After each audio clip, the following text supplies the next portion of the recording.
watching The John Funk Show on Montage. Before we start, if you can click like and subscribe, that means a lot as we create content for you about Hollywood and filmmaking. When I first started making films, the art within the art of film that I was first moved by was editing. The power of editing or montage is strong, and it's original to the medium in that all the other arts existed before it, but editing was something completely new. Montage is a French word. It means to assemble, and essentially it means the cutting together of the entire film. It also has a reference to temporal ellipsis, as parodied in the South Park meme, and also the Soviet juxtapositions of the 1920s that were based around contrast and making statements around that. Hitchcock, Eisenstein, and Coppola are some good examples of filmmakers who have used a lot of different editing tactics and theories for strong artistic effect. This video and all of our videos are about the art. I will talk a little bit about some of the technical stuff today, but we try to focus just on the art and the creative. So a couple different kinds of montage or editing I'll flag. There's parallel, which did come from Griffith and Eisenstein, and later Coppola did a very good job at the end. I think it's the most effective. I think a lot of editors now use it. Great. I think the best example is in The Godfather that juxtaposes the baptism with all the murders. But we use it on our last film. It's used all the time, and it works. It's called parallel or cross-cutting. Associative was used in October, 10 Days That Shook the World, where Eisenstein cut from a bunch of bureaucrats to peacocks, and you can make up your own mind what he was trying to say there.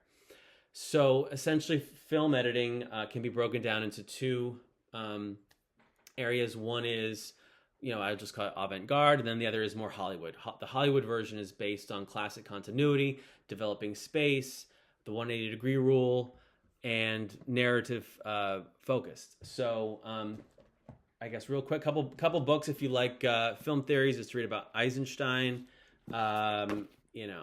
He covers them. He covers most of them. Also, In the Blink of an Eye by Walter Murch, who edited A Conversation and Apocalypse Now, has a very good insight into the art.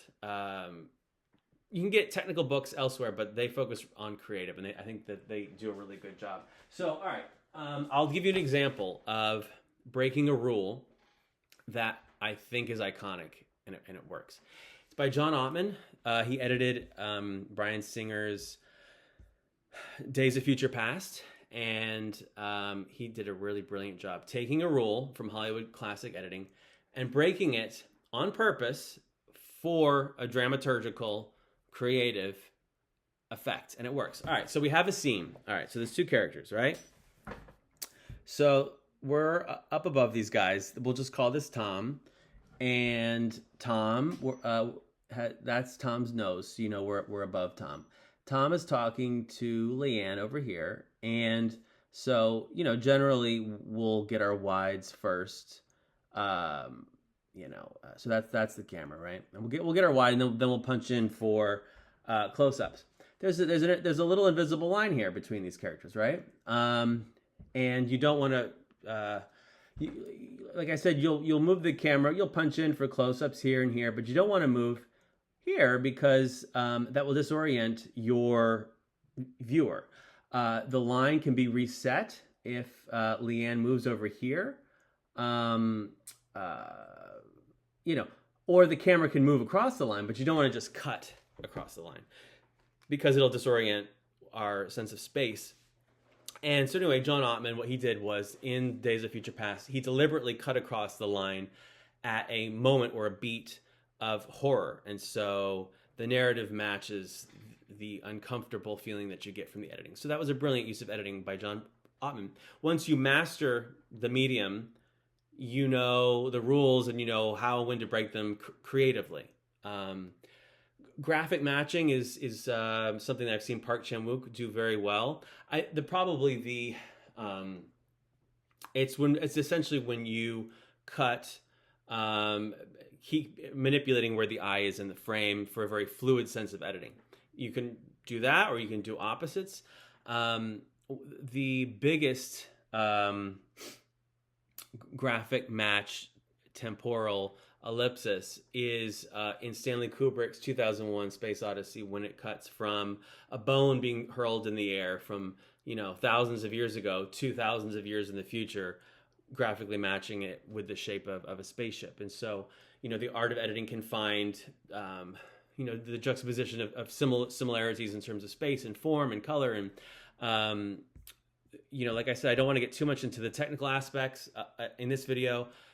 Industry standard has been Avid. I used to be a Final Cut editor until Final Cut 10. And there are reasons for that, but other people will, you know, use DaVinci Resolve or Premiere. For me, it's different per project, but editors need to be very organized, give themselves enough time to explore different things. Like Ottman explored different ways to edit the scene. He found the best way was to break a rule, so the art of editing is very special, and it's what can make or break, you know, your film. They say, oh, we'll fix it in post. It's a cliche. Garbage in, garbage out. You're only going to have what you would, so you have to be very careful on set. But you know, it can take years to develop something. It can take weeks or a few months to shoot it, and then post can be a year or two. So there's a lot of different, there's a lot of time and money that needs to be put into post for it to be done correctly. And if it's done correctly, you can revolutionize how people see the world. Until our next video, thank you.